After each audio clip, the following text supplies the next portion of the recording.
again. Welcome to another edition of the Now Show. On today's episode, we're going to be talking about a long journey to a prepared miracle. Why do I call it that?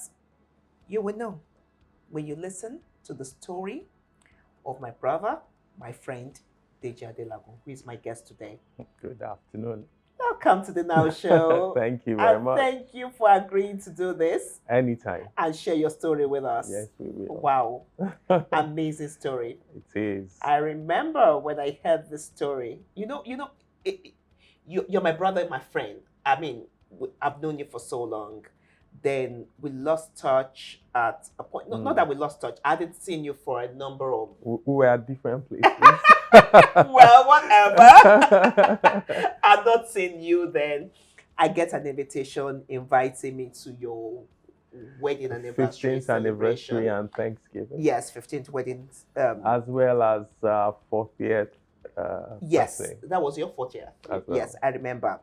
And I thought, okay, we're going for a celebration and everything like that. And I remember in the middle of the celebration, a video started playing.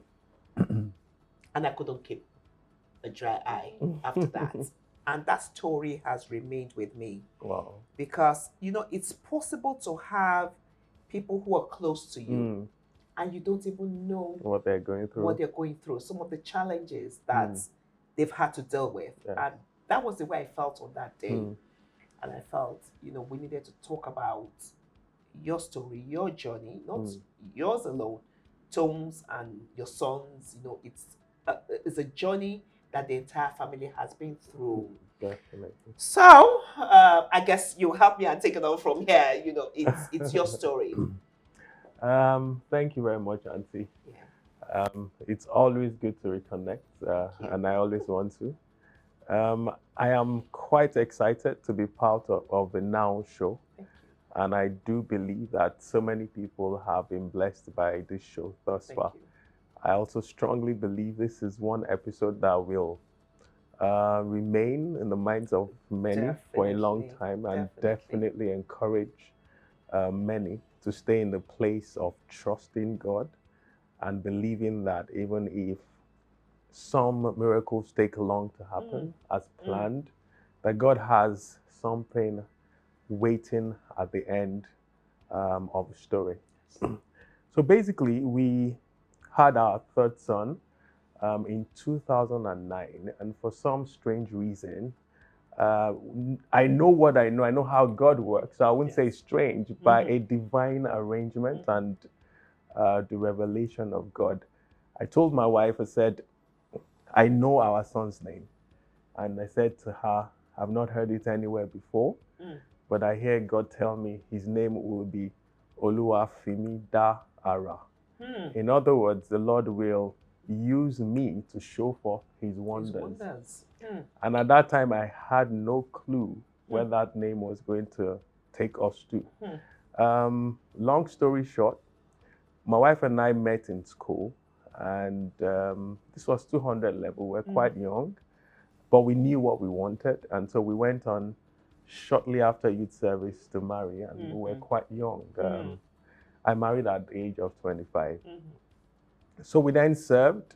During our service year, we made up our minds we were going to marry. And somehow we decided, look, whatever the case is, we understand there's something called genotype or no genotype. Whatever it comes out to be, we will still go ahead, but we'll know what we're in for. We didn't even really understand what a sickle cell genotype meant at that time. So I then went to a hospital in Jos at that time. Thankfully, it was paid for where I was serving. I was serving the Central Bank of Nigeria. So it was one of a very top hospital. And so they gave me my certificate. I was said to be AA. And I left it there. I never bothered. And my wife, of course, they told her she was AA, but AS. But since I was AA, she was AS. We had nothing to worry about. Compatible. Until today, I have the certificate from the hospital, maybe for publicity. I don't want to mention the name. And so we had our first child, Ayolua, and our second, Ubani Oshomoshi, and there's another story to that. We then had our third child. Fortunately, of all the three of them, Oluwafimidara was the only one we had in the United States. Yes. For simple reason being that my wife at that time, so even his conception is a miracle because she went to do for her MBA in the UK, and so I saw her off to school. Maybe because I knew I wasn't going to see her for some time. Whatever happened, and I leave that. Because we already decided. Oh my goodness. So in the first place, we decided we were going to have just two boys. And so this MBA came along with additional blessings. Okay. So because she was in the UK, it was then easier for her to go to the US, and we said, look, just go have Oluwafimidara in the United States. Then we had him, and then they told us that he was sickle cell. So I definitely didn't take it to be anything serious. It was in my mind, these guys have also made a mistake. They don't know what they're talking about. I thought they were very good in the United States. So I didn't think much about whatever they said. I said, okay, when I get back to Nigeria, I'll go do another test. But in that period, before I left the United States, we got letters from the hospital saying, if you don't bring back this child for us to enroll him for something there, this and that, we'll get the state to come after you. Wow. So more like they felt we were not responding to the hospital's request to bring the child on a regular basis. So yeah, I think we then took him. They of course advised us on what to do and all of that. In my mind, you guys are jokers, obviously. I then got back to Nigeria. This time, I think they did that because they have like a managed care plan for such. Excellent. So we had a doctor assigned to us who was a specialist who told us the various options we had, to how to take care of them and all of that. But I was close to all of that because I can't be AA and my wife is AS. And you have a sickle cell child. Somewhere in my mind at that time, I also then began to read a few things. They said AC is better, and I was hoping it can't be as bad as AS. Maybe it's AC or something. When you begin to wish for something not as bad as. So I then got back to Nigeria. This time, I was working in Lagos. The first test was in Jos, in Plateau State. So I went to a very decent hospital, and I did the test and I ran away. Came back, I think, after a few days. Would you say you were in denial? Now I was beginning to realize that this could actually be true. Of course, I didn't think much of it in the United States, but now I was now going to get my results, and there was something in my mind that told me, look, this could be true. So I waited in the car, must have been like an hour and a half before I could step down. I then got into the hospital, and they confirmed to me I was AS. Wow. Tying all of that together meant, so it's possible, Oluwafimidara was a sickle cell child. As a result of the two AS parents coming together. Yes. So America was not wrong. We wished it wasn't happening, but here we were. I remember when I listened to that part in that video, and I said, how could Deji be? Yes, this tall, dark, handsome wolves. Interesting. Yeah. Interesting. So from there on, I told my wife, of course, she broke down. I remember that during this period, even before I left the United States, my wife was kind of getting to a place where she was quite emotionally unstable because that was big news. So to handle it was tough. Now telling her that it's been confirmed that this is true was a bit of a difficult period in our marriage. And so she got back, and we basically started to trust God that, look, this report I was going to hope there turn wasn't around. a strain on your marriage. Not You at know all. how it is that you could feel that was trust broken? Mm-hmm. Here I am thinking all along it's been A. Yeah. And all of a sudden we find Not ourselves where not not for 1 second. And not and even that's a that's the nanosecond. beauty of Hmm. knowing God and Yes. knowing who your partner is. Hmm. So it was not anywhere in our minds. Good. So we definitely just knew we had to contend with this. Okay. And it also helped because we were still going to go ahead anyway. So there was no point. Mm-hmm. There would be no need or any reason for any one of us to have lied. Mm-hmm. We knew we could go Yes. ahead anyway. And so I think God kept this away from us. I say to people, God wanted her to enjoy her first 2 pregnancies. Because all through that period, we just had life as normal, had the children, didn't think about anything until the 3rd one. So we then started this journey where we get a knock on the door sometimes at midnight. And that meant we were in the hospital for a week or 2. Wow. Our son was not allowed to play. The first time we took him to the swimming pool, we were in the hospital for another week. Wow. He then began to fall ill very frequently, all sorts of routine drug. We had loads of different kinds of things at home. He had to take something regularly. So it was quite tough going through that period. Then, like we said, a long journey to a prepared miracle. We used to pray like God was going to show up the next minute. But God obviously ignored us at that time because he knew what he was doing. And we had no clue what this was.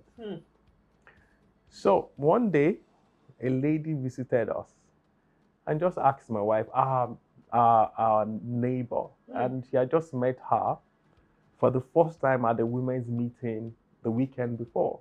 Okay. And so she said hello to my wife. I mean, the way you randomly say to people, go say hello to someone sitting next to you or in church. And so said hello to her. I said, oh, how are you? I'm just seeing you for the first time. Where do you live? Then she said, I live at Alaka Estate. Said, you don't mean it. She was 4 houses away from us. And we never met her anywhere, never saw her on the street. Wow. And so she came visiting the weekend after the first meeting. And then she noticed that Oluwafemidara's eyes were yellowish. Yes. And then she asked, okay, she came with her husband, who is a medical doctor, a dentist. And then he took interest and said, why is his eyes like this? And then thankfully, we didn't say anything different. We just said, this is the condition.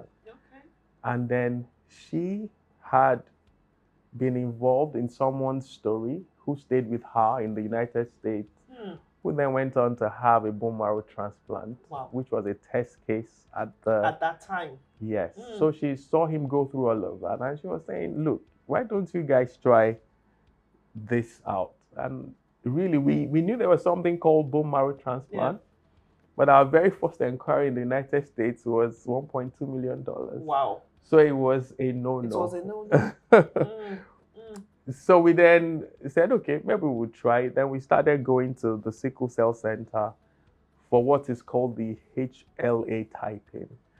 So you must have a match of your siblings before anything can be done, before you progress to the next level. So they then tested all 3 of them. The sickle cell center you were going to, is it here the one in Nigeria, the one near Luth. Okay. Yeah. Okay.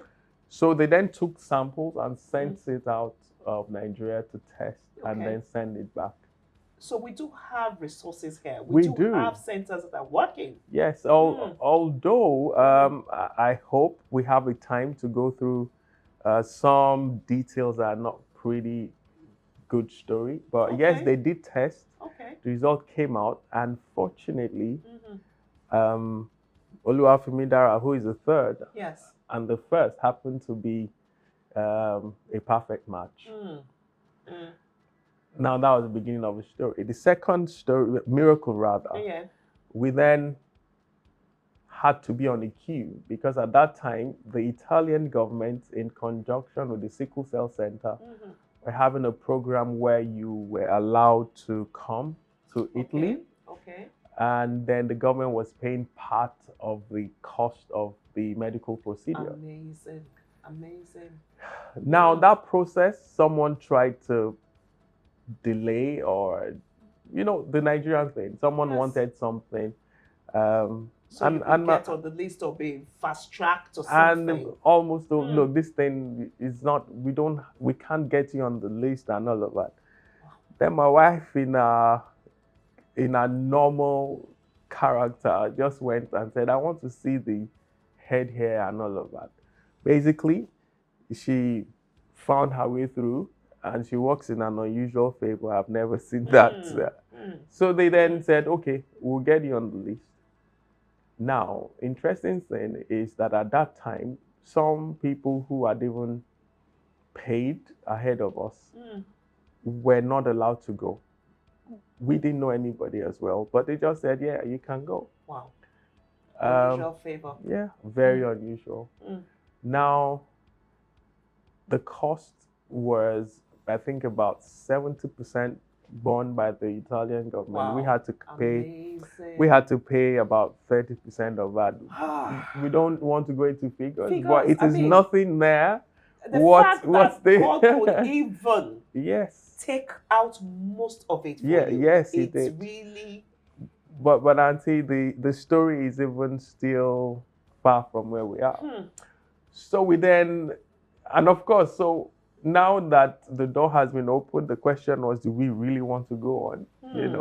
Fortunately, our first son had just finished primary school at the time. Okay. So between that time and his resumption in secondary school was a good time. Okay. That's one other big miracle. Yes. The second was that as soon as they got to Italy, Ebola then broke out. Wow. So they didn't allow any other person come again to Italy at that time. Wow. So it was like this door was opened. Wow. Just to allow us go in, and the door was shut. Because I remember visiting Italy once and they didn't even let me see him. Or I was coming from Spain and they wouldn't even let me come there. Wow. So the procedure went on, and it's a bit of a complex delicate procedure. Yeah, because the chemo is involved. They need to destroy the existing bone marrow and all of that. So he then get the bone marrow from the donor. They call them life givers. So they took that, and on the day that the bone marrow from his brother was going to be infused into his own bone marrow, they just won't find his vein. His vein collapsed completely. And from nowhere, a lady just came into the room speaking. My son could speak Italian quite well at the time because so she then got to joke with him and all of that. The doctors couldn't find it. Just one nurse, who obviously was an angel, found his vein. The procedure went on, and it was successful. They stayed on for a few more months, and he's back in Nigeria. He's been back. It's about 6 years post-transplant. Wow. He is now at some point. So he says to us, in my sprinting career, I have 5 medals. So from the various inter-house sports, now he's a sprinter. He says to us, in my athletic career, I have 7 medals. And he arranges all of them in his room. And now that is quite instructive, because this was someone who was not allowed to do anything stressful. So having moved from where he used to be to where he is now. So he's an athlete now. He is. He was the best in his set. He is so intelligent. He's unbelievable. He's 10 going 11. Yes. He knows every team in the EPL, almost Wow. every name in the EPL, Mm. can tell you what score several years behind and all of that. Mm. He's basically been able to get the family involved in soccer, in football. Yeah. And he's just been amazing. Mm. Now, the big testimony for us is we prayed, we trusted God, and one of our sons, I was telling Auntie before this started, Yes. came to us one day and said, Daddy and Mommy, you haven't been praying like you used to. And we took it to be, look, God is bringing us back to where we should be. But just to share the fact that, look, sometimes you trust God so Yes. much. Yes. You trust Him and believe that, look, the only solution you have is in the place of prayer. Haven't been told you need to pay X amount. And in the US, they even said to us, we don't do this type of transplant. So in our minds, it was a closed door. We just were trusting God to come through for us. But how He was going to come through, we didn't understand. And so when my wife met this neighbor of ours, Yes. nobody understood that this was a miracle that God had prepared. So hence the reason why this episode, like we said earlier, is a long journey to a prepared miracle. Yes. He had the transplant when he was about 5, going 6. So it was a 5-year waiting period, Yes. not knowing what God was going to do. That's right. Right, but in all of this period, we were not stressed in our relationship, which is instructive. I sometimes will go from work to the hospital, just to help out so she could then go home. Sometimes my mother would stay with him in the hospital. Yes. We were blessed to have someone we also helped who was living in the boys' quarters at the time, who would just say, no, both of you have to go. You know, so God sent helpers to us at different the time times. You needed them. Yes. And we entered our rest at some point, knowing that, look, God is faithful who has promised. And scripture says even when we are faithless, He is faithful. He's faithful. So this story is a long story of God's faithfulness. Sometimes it looks like the door is shut, but I say to people, not every door that is shut is closed. Sometimes all you need to do is turn the knob. Many of us have turned back from the place of miracle because the door is shut but not locked. You only need to push harder. And being mindful of what God is leading you to do. And beyond that, many today will say, look, it's only by prayer and it has to be God doing it Himself. In our story, it is 100% God in the sense that He made the visit happen. The HLA was right, the Ebola timing, the way everything went. And I have come to understand how God works with me, particularly once there's an open door, several doors just continue to open in the same direction. So, yes, God comes through. How? We can't cage God. We can't tell God how He should do a miracle. And this, for me and for our family, is a defining moment of how God simply just chooses to do what He wants to do at His own time. So we need to be able to trust Him in the waiting period, which is what is the big story here.